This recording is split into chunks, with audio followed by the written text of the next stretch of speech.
Hey, happy Wednesday, everybody. This is Brian Terrian here from the Disability Digest, and welcome to our YouTube live session. Today's topic that we're going to discuss is what you need to say and do to get your doctor to believe you, support you. And this is going to help those of you that are trying to get approved.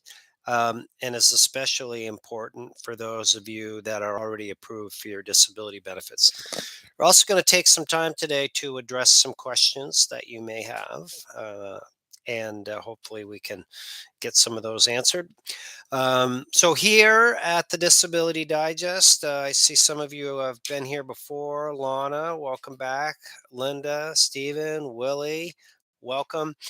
We do these events to give you some general disability information on current events, big picture things, all topics that are geared towards helping you get, keep, and maximize your disability benefits.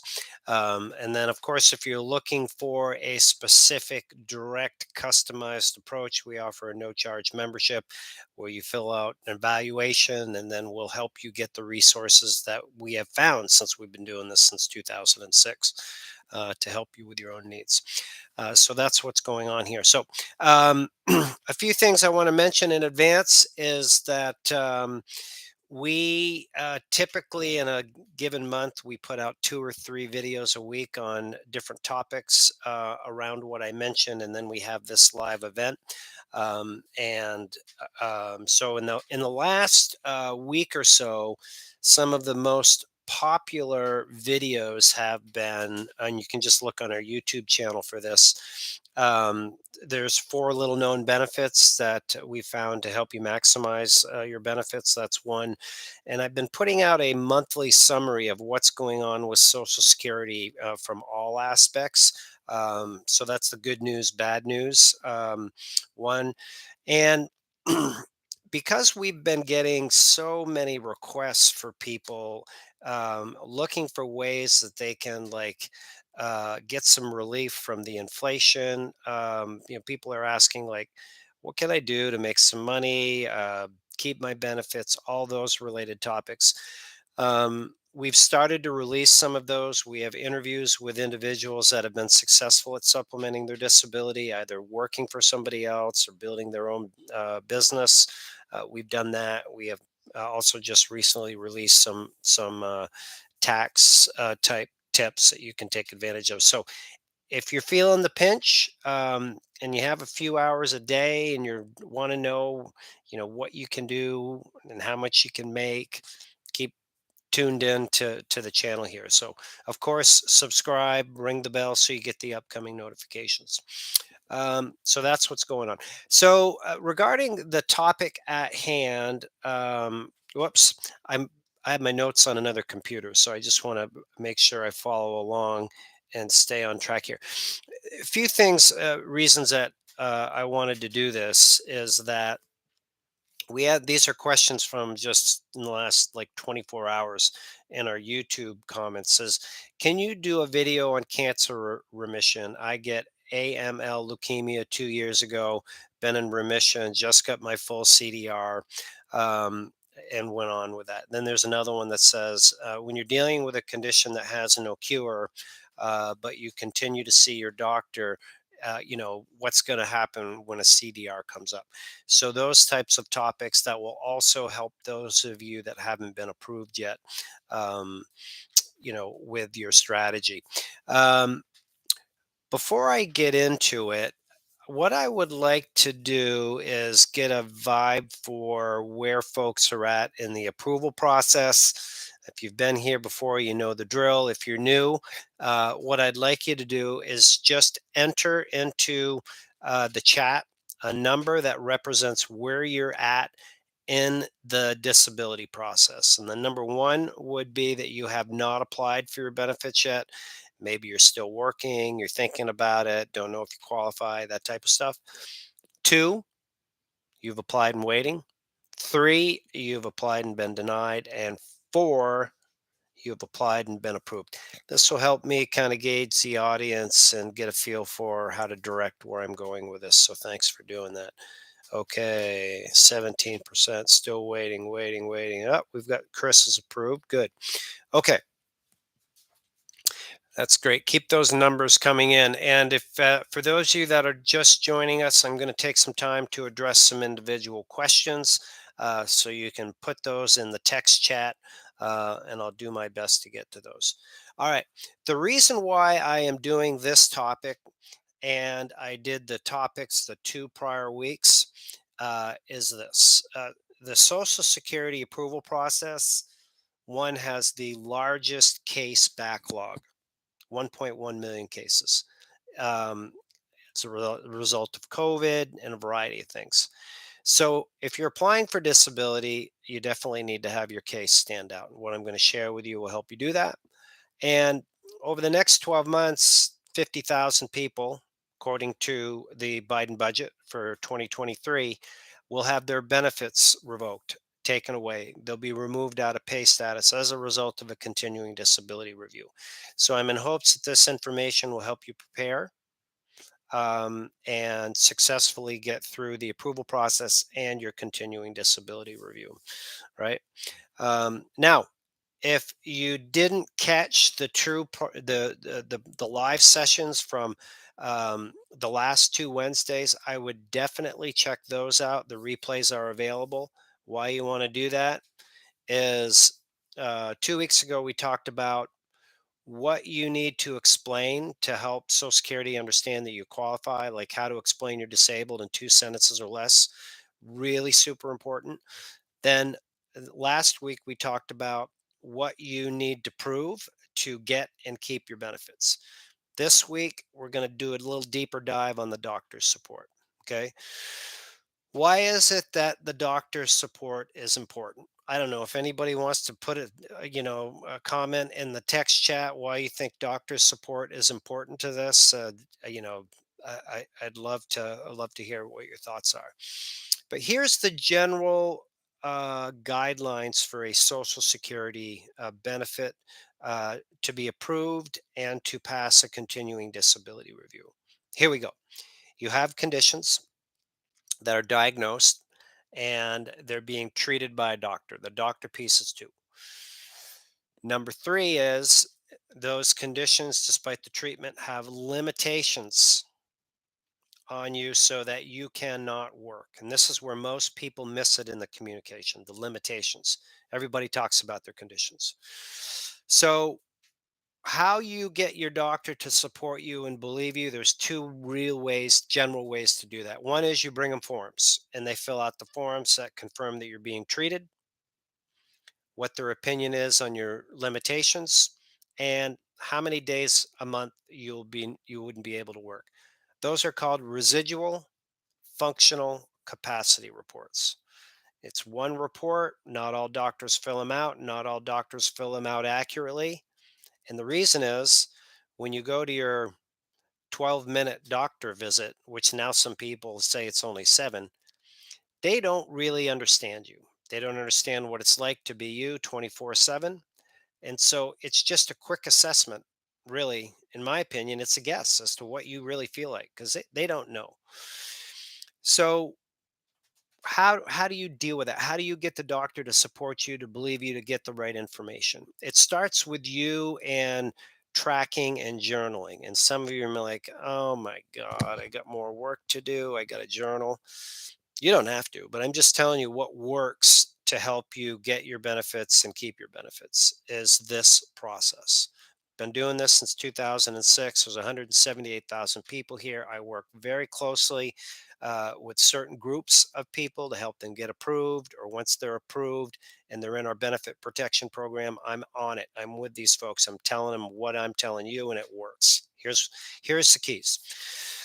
When you journal and you're journaling on the right topics, like what your limitations are, for example, how long you can stand, how long you can sit, Can you lift? Can you lift a gallon of milk, which is 8 pounds? Can you lift a gallon of milk with both hands? Can you lift a gallon of milk more than once?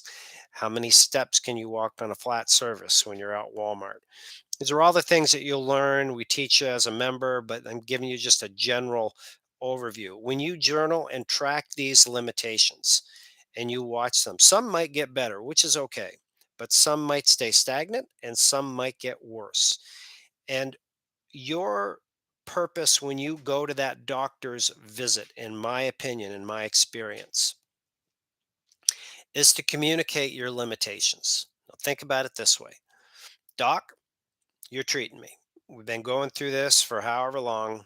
These are my limitations. I can sit for 15 minutes. I can stand for 15 minutes. I can't bend. I'm not able to kneel. I can only walk 15 steps. I can climb 10 stairs and I got to hang onto the railing for 30 seconds, catch my breath, reload, and go again. Things like that. Very specific type limitations. All right. I hope everybody's with me. And then the next thing you want to do after you're journaling these, you have your doctor's visit. And you want to bring in to your doctor's visit just one piece of paper with a list of your limitations, like 5 of your top limitations, and every visit. You want to present them to the doctor. Say, doctor, these are my limitations despite your treatment. We're working on getting my limitations better, but this is where we're at right now. And I'd like you to make certain that these limitations are in my medical records. Okay. Now, here's what happens. Doc's responsibility, put them in the medical records. They are your limitations. He's treating you. If they say, listen, you know what, I'm not going to do this, you need to really look for another doctor if you want your disability benefits. Commonly, that doesn't happen. It's not a problem. And they'll just take it. Sometimes they scan it and it goes right into your medical records. So you want to make sure that you go into your patient portal periodically, say, okay, I had that visit, limitations, had that visit, limitations. You want to make sure they're all there. Here's the point that I'm making, and here's the value of this exercise and why I call it like your disability income insurance. When Social Security looks at your medical records through the approval process, or they look at your medical records for your continuing disability review, they're going to see that you've been going to treatment from a doctor for the conditions that you're diagnosed with. They're going to see in there the limitations: your sit, stand, bend, stoop, climbing stairs, lifting, all of that. That checks all the boxes. Remember what I said at the beginning. You want to get your benefits and keep your benefits. You have conditions that are diagnosed, treated by a doctor, right? And despite that, there's limitations on you. So when Social Security looks at those medical records and they see those specific limitations, then that puts a lock on it, right? If you don't do this, then you're just leaving your medical records up to the diagnosis and what the doctor's notes are from your 12-minute visit, right? So if you want to get your benefits and keep your benefits, this will make a difference. Okay. I'll take any questions on that or other topics. But I'm in hopes that you're taking some notes, and you'll execute this. And I'd love to hear the feedback from folks. All right. So I'm going to start from the top. And just my disclaimer on this is I make an effort to answer the questions, but sometimes I miss some of them. What happens is when I'm reading one, somebody puts in a new one and it bounces up. So it's not intentional, folks. And if I don't know the answer, I'll tell you. Okay, just had a visit with my primary care last week, and I remembered one of your educational videos that helped me very much. Yes, perfect. Have a hearing coming up in July. Okay. If you have a hearing coming up in July, Lana, then we have uh, a course that will help you out. It teaches you what to do and not to do while you're preparing for your hearing, and like what goes on in a hearing. But most importantly, is it shows you the questions that you're going to be asked. It's like having the answers to a test.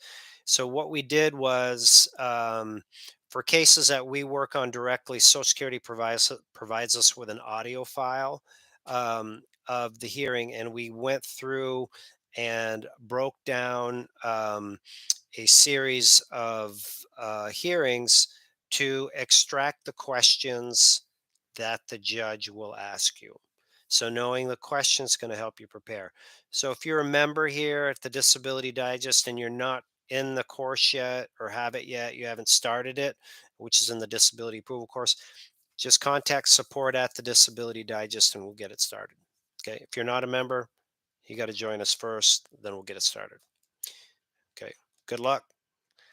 Good news. I mean, hearings happen pretty quick. It's the cases are stuck at the early stages, like at the initial application level and the reconsideration level. Okay, we've got some fours. Will purchasing a house and renting it for Airbnb affect your SSDI? Uh, Good question. For Social Security disability, what counts as earned income is money that you exchange time for dollars. If you have rental income or investments, that's passive income, that's not counted towards the SGA. Now, what will count is the time that you is required for you to manage that Airbnb. If that's like an hour a day for you to manage, I'm just using this as an example, that's what counts uh, towards that. Okay. Um, do you have a spreadsheet or Word documents or sheets, journal? I don't have anything on journaling or limitations or a structure of journaling. I've been sent some from other companies. I haven't really seen anything, but if somebody has something out there that they use, or maybe there's an app that people use, which I think would be pretty simple. I'd love to hear about it. Yeah. Will specific records or notes from our file? This question is not clear to me. Let's see if I can read into it. What specific records or notes from our file should we request after the doctor's visits and blood work? Um, you want to, well, in your patient portal, you should be able to see everything. You should be able to see the appointment notes and what was covered. And it depends if the limitations are scanned and added separately, then you would just see that document. Um, and also, if they're not and they're just entered in manually, they'll put in with the notes. I'm not answering your question directly, but the key thing is, let me see if I can get it this way. When somebody goes to an independent medical evaluation for either their continuing disability review or approval, what you want to make sure is that what the doctor did is clearly communicated. Because believe it or not, doctors will put in steps that maybe they thought they completed, but they didn't, vice versa. So that's it. And make sure that the information is accurate, like your medication list is accurate, that type of stuff. Good question. Okay, at 10-month mark from initial application, claim is still at DDS. Do you recommend against contacting them for an update? No, I think that's fine. I'll give you a tip here in a minute.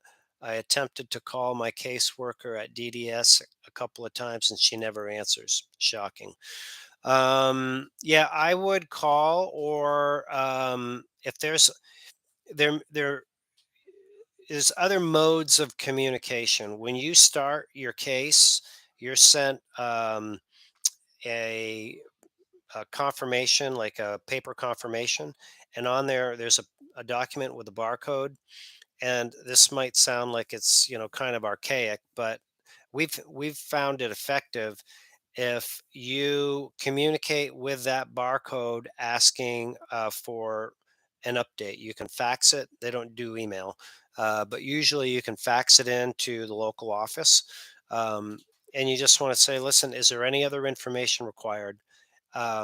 Is Please reply with a status update on my case, especially status update on my case if there's been a decision. Don't ask for approval, denial, just say a decision. Same thing when you call. Anything you need, Any change in my case? Has there been a decision? I think being polite and persistent is fine. If you call them every day, like your caseworker, they're not going to be, I don't think, they're going to be into it. And that's a very general statement. I don't know if they have any protocol on that, but okay. Um, does it hurt to try things like you've said? Does it hurt to try to do things that you've said you can't do in the past? No, I don't think so. It's much like work. Social Security is looking for a general approach to benefits. Like, I want to do things, I want to work. I just can't, or I can't right now. And that's why I'm pursuing or on my Social Security disability benefits. Yep. Um, so I don't know specifically what you mean, Effie, by trying to do things like, if it's skydiving or horseback riding and you put that on your Facebook page and you're already approved, that could cause some problems if you get a review. Um, okay, I made my own spreadsheet for daily journaling. Yep. You know, um, that's a good idea. Th- a free, easy, basic way to do it um, is to use Google Documents. Google Documents is a free resource. I wish I could show my screen. I'm learning how to do that so I can show you stuff in these. Right now, you have to look at me. Sorry, but Google Docs has just like a Word document where you can open it up and you just type in information, it automatically saves. Or you could do like this was Ian, I believe.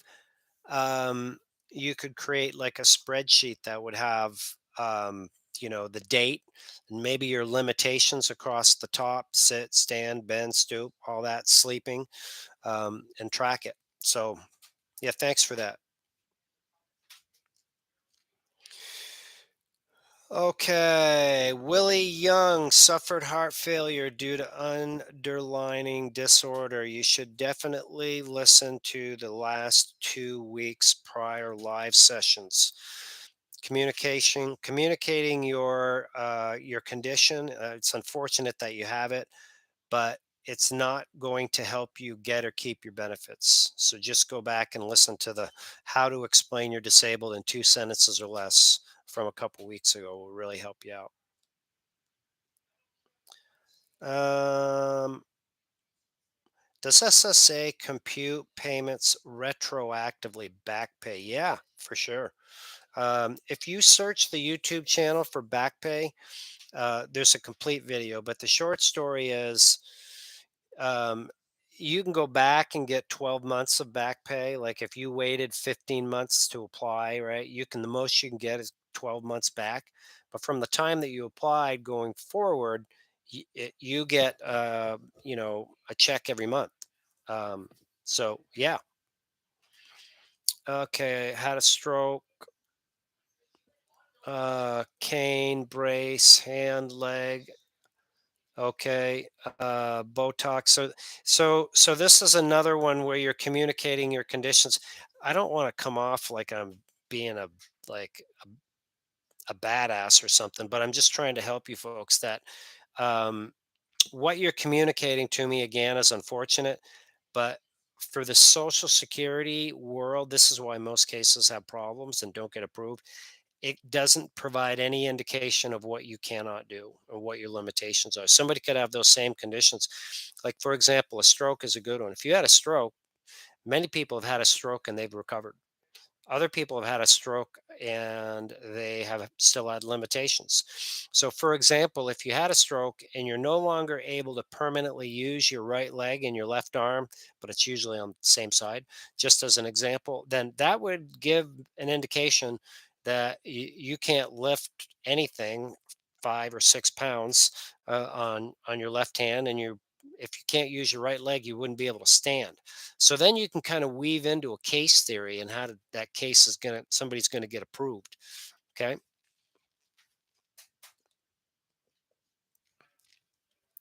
All right. Here, these are great questions.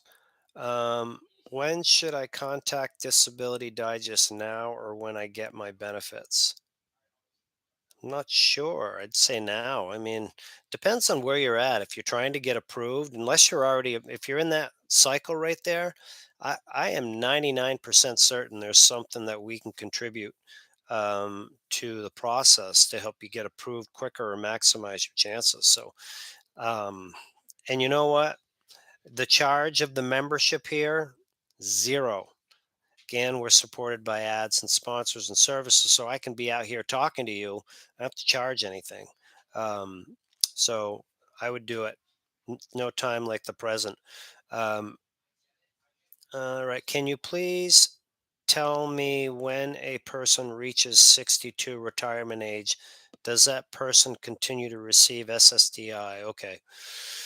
Good question. There's three different types of social security. Well, there's more than that, but I'm going to use three different types of social security disability benefits. There's your age 62 benefits that you take. Then there's your full retirement benefits. It's around 66 years old for most. And then if you become disabled. So let's say, for example, you become disabled at age 50. That check amount is going to be about the same amount as your full retirement, right? The full retirement amount. So let's say you become disabled and your check amount is $1,500. Your full retirement amount's probably about the same. Your early Social Security would be 62, and that amount's probably going to be around $1,100, right? So when you're on your disability check amount, that check amount will stay the same, with the exception of the cost of living increase. Which, stay tuned to the channel. It's going to be interesting what's going to happen for the January lift. Um, so there isn't any change. You're just on that check. When you reach age full retirement age, same thing.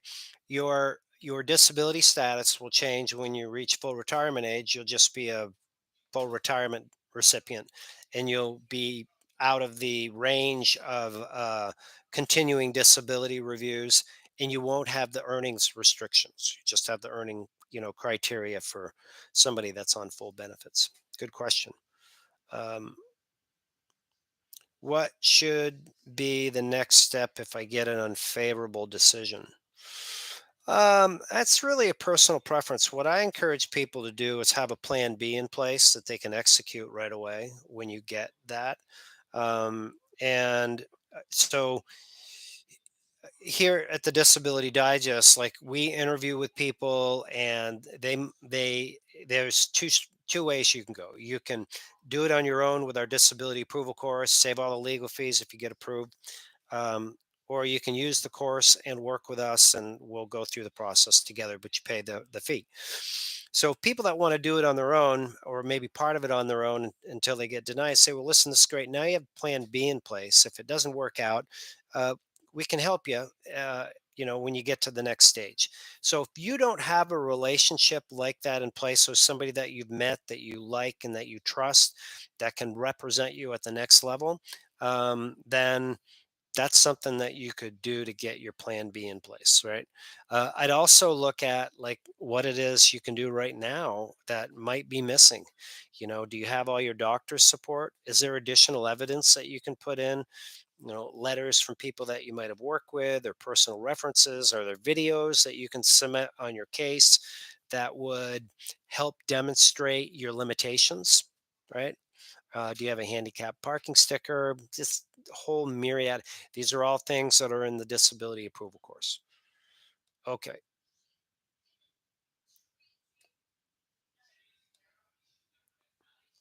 I rented a house knowing I would have to do yard work when I moved to this other state. I lost my Medicaid. I can't afford to hire someone now to do the yard work.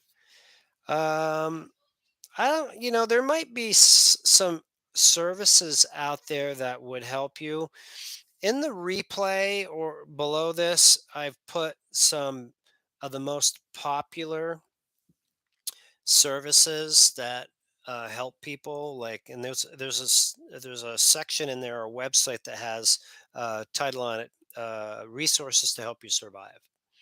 If you navigate into that and then go to your local center for independent living and say, listen, is there anybody that could help me out with this? Different centers for independent living, and they exist all throughout the United States, have different services that are unique. Like what's available here in the Northeast has different services than other parts of the country. So I'd look there first, county. Maybe there's other ways to get this done, or maybe there's a way you can barter for it. If that's kind of a untraditional uh, way to do it. Um, SSDI applicants are eligible for SSDI if their condition prevents them from working 40 hours. Mm, I don't know if that's a statement, but I don't agree with it. Um, if you're working 30 hours, you wouldn't qualify. If you're working over 20 hours, you'd be over the SGA and you wouldn't qualify. So um, that's yeah. I don't know if that's a statement or if that's a question. Okay. All right. Uh, what if I am needing healthcare coverage to get help with a something disease? I only have 30 something 40 credits when I apply. Will they deny me? I'm not clear if Jessica, if you're applying for Social Security disability, but if you are applying for Social Security disability, the best way to confirm that you have enough credits, because the younger you are, you don't need the full amount of credits, is to go to your My SSA account and either open an account or log into one that you have and look under the estimated benefits tab, and it'll say you've worked enough to get a disability check, and this is how much it would be. Um, if I didn't answer your question, just you know, ping me again on that. I'll have another go at it. Okay. So we have some people requesting for an example of the spreadsheet for the journaling on the pain limitations. Somebody comes up with a good one that we all like. I'll be glad to, you know, uh, put together a resource so everybody can journal. Okay, let's see. Cheryl, Graves' disease, fibro, osteoarthritis, depression, anxiety, migraines. What are my chances of getting approved? Again, I don't, I've said this before. I have no idea because it's not the conditions, it's the limitations. So I'd go back to listen to the last 2 weeks of our live events. And if you're not a member at the Disability Digest, I'd join. Understand how you need to communicate your conditions and limitations to give somebody an understanding if you might qualify. Okay. Um, okay. How do I get approved when I'm 37 and I don't have enough work credits? Well, unless you can go back to work, I don't see that you would. But if you could go back to work, here's an example. Let's say that you need 40 credits to get your disability check, and your disability check is $1,500 a month, for example. Well, you're one credit short, right? Now, to earn one credit requires that you work and earn, I believe it's $1,560 within a 3 month period. If you do that, you earn one credit. So again, $1,560 earns you one credit within a 3 month period. You can earn a maximum of four credits a year. So if you did 1,560 in every quarter of the year, you'd earn your four credits. So to get your credits back, first of all, understand the baseline. Where are you at right now? How many credits do you need and where are you at right now, and see if it's attainable, right? That's the best advice that I can give you for getting your disability benefits back. There's no other way to do it. There's survivors benefits if you're married and that, but those are not as popular. Um, okay. Thank you for the comment on the channel. I appreciate that. 59, I have enough work credits. Okay, that's good. We have more of you that are just entering your conditions. I don't want to sound like a broken record, so I'm going to skip over those. What should I tell my if I What should I tell my psychiatrist if I suffer from disability, depression, anxiety? Good one. So I think what we're saying here, this is from John, is what limitations should you communicate? Of course, I don't know exactly what they are, but for some people, the limitations is being around other people. Some people get into panic attacks and, had a lady I interviewed the other day, panic attack, hyperventilate, needs to go to the bathroom, needs to hang out there for like 30 minutes, and then can come back out. Can only do that a few times a day. So, what are the limitations that these conditions are causing you? Um, and, it's usually interaction with other people, is what I've found. Okay. So if you have to work and you're not able to follow directions, you get agitated and upset with taking directions, different things like that, then that's what you need to communicate. And if those are not clear to you, maybe ask some people that are around you in your circle, or maybe try to get those out. Here we go. We've got somebody says I can't stand more than 10 minutes. I can't bend over, up and down. Okay, sleep in a recliner. This is better. Okay. Medications cause frequent bathroom usage. Okay. Some of that's good, but like the bathroom usage. So uh, I'll use somebody with Crohn's disease. Crohn's disease, you're typically reliant on the bathroom. If you frequently need to use the bathroom, is that once a day? Is that once an hour? What define frequently, right? What is a common day that you and that will tighten that up. And if you're sleeping in a recliner, still getting regular sleep with your pain, like if you're pain and discomfort. So if you're sleeping in a recliner and my pain, I'm in a situation where I can sleep for maybe 2 hours and then I'm up and I'm restful and I got to flip over and that, so I'm not able to get a good night's sleep. That's my sleep cycle, and I go through the 2 hours maybe 4 times during the night. More detail on those limitations will help you out, paint a clear picture for you.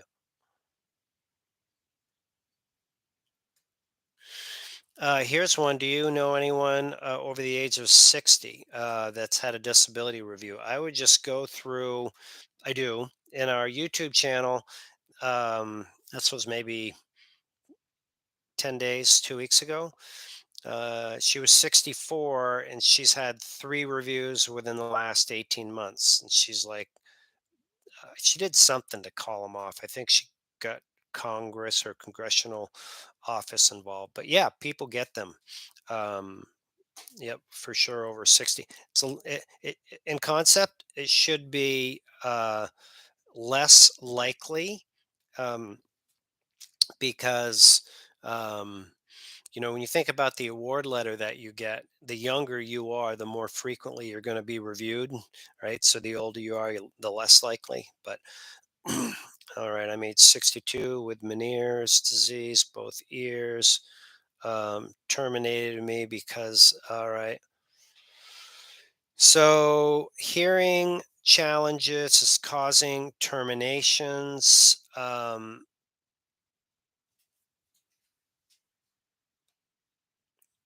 I'm just reading this through. Is that termination letter enough, or do I need an additional statement from him? It would really be how that termination letter was written, Laura, like what's in it. Just the fact that it's a termination letter. Um, if it mentioned that you were terminated because of your specific limitations from your hearing, that's definitely going to be helpful. If that termination letter also indicated that you had had some special accommodations, like your boss said, despite the fact that we made special accommodations for you, doing this, that, and this, we found that you were off task and you weren't able to do this because of your condition, then that would be more helpful. But yeah, letters like that are good, especially if they show deterioration in performance, which I should point down that way. All right. Um, any one of those meet a listing? Do you have to prove what they said? Uh, meeting a listing is certainly attractive, um, but it doesn't happen that much. And you really need to have the medical evidence like really sync up. And this goes back to the topic that I covered, because one can have, for example, a bad back. If you look at the listing for a back, it has there's certain things that need to have gone wrong with the back, and then the limitations as a result of it. So, so let's say the actual condition is there, but the limitations is not there. It's going to make it difficult to meet that listing. I've known people like John Green in Long Island. He had stage 4 cancer, which is pretty obvious, pretty easy to meet a listing, but he didn't because it wasn't properly documented in his medical records. So, um, yeah. All right. I just had a CDR approved in March, requesting a copy of my initial award letter trigger another CDR. I don't think so. If you just went through a CDR, they're likely off and chasing somebody else now. Um, just my opinion. And listen, um, even if they do trigger another CDR and you're doing the right things, then I just wouldn't be afraid of it. I would encourage you to embrace it. Might sound crazy, but if you're doing the right things, you'll be fine. Um, this is Maureen. Brian, I finally saw my PCP. We are preparing to get my appointments going for ortho, spine specialists. Okay. Good. That's good. Treatment is good. You need to have all those conditions treated. Eric, if you work 20 hours a week less, are you under 20 hours a week or less, are you under SGA? Technically, yes. The 20 hours a week is the SGA threshold. I'd like to see people like, you know, 16 hours, like not right at the max. Just because, if you get reviewed or something goes on and you're working and you're right, or the amount of money, like right around, if it's 850, you're not making the 970. It's like I'd like to make that, but I can't. But this just my take on it. So you are supplementing, you are there, but you're not like pushing the limits. um I don't know, man. Here's the thing. I always was told any condition that prevents a person from working 40 hours a week is eligible for SSDI. Folks, if everything was accurate for information out there, I'd be doing something else. It's unfortunate. I just had a well-known site published the other day the amount of money that you can make and keep your benefits, and it's just wrong. So there's here's the thing. When you receive information like this, just ask for a regulation. Like there's a regulation on that right there. Like how many hours you can work, how much money you can make. And unless you get a regulation, if you're talking to Joe at the bar, your brother-in-law having coffee, and they think they might know the answer and they tell you, that's where a lot of people get in trouble. I mean, it's expensive to get wrong information. It could mess up your approval, your CD, right? So be careful. I'm at the point where I can't deal with the pain anymore and I need help. All right. I don't know if you need help, Jessica, getting approved or you're already on benefits. I'm not sure, but we certainly welcome you to join us here and we'll do what we can to help you out as a member. Um, so, folks, I'm in hopes that I answered everybody's questions. That's the time that I have for today as I reach the top of an hour. And in closing, I want to thank you folks for this. Has been great. I know you probably have something else you could be doing during this time frame, but you've chose to come out here and share it with us, and I'm in hopes that you found value here, um, and the information that I've shared with you. If you did, here's a few tips. Make sure that you subscribe if you haven't already, and ring the bell. If you know of somebody that would benefit from this, somebody that's on benefits or somebody that's trying to get through benefits, share the video, invite them to become a member here. If you're not a member already, of course, we'd love to have you. And when you go through and join us as a member, which there'll be a link around this video, or update your membership. If you're not receiving email or we haven't heard from you in a while, I would encourage you to update your membership so that we can get the latest information to you. But you complete an evaluation and it helps us understand, like, uh, where you live and what your conditions are. And there's a lot of factors that are going to determine when and if you get approved. And also, once you're approved, like how much you're entitled to. And a lot of people are paying for things now, see it every day. They're paying for things they don't need to, like they're paying for their cell phone, they're paying for insurance premiums, or paying full price for medications. There's a lot of different ways that we've found to navigate around this. So, um, yeah, just having the membership certainly is one thing, but make sure that you use it, and you take advantage of the resources that we have. So again, thank you. This has been Brian Terry, and from the Disability Digest. Until the next time, make it a great day. Be well. Thanks.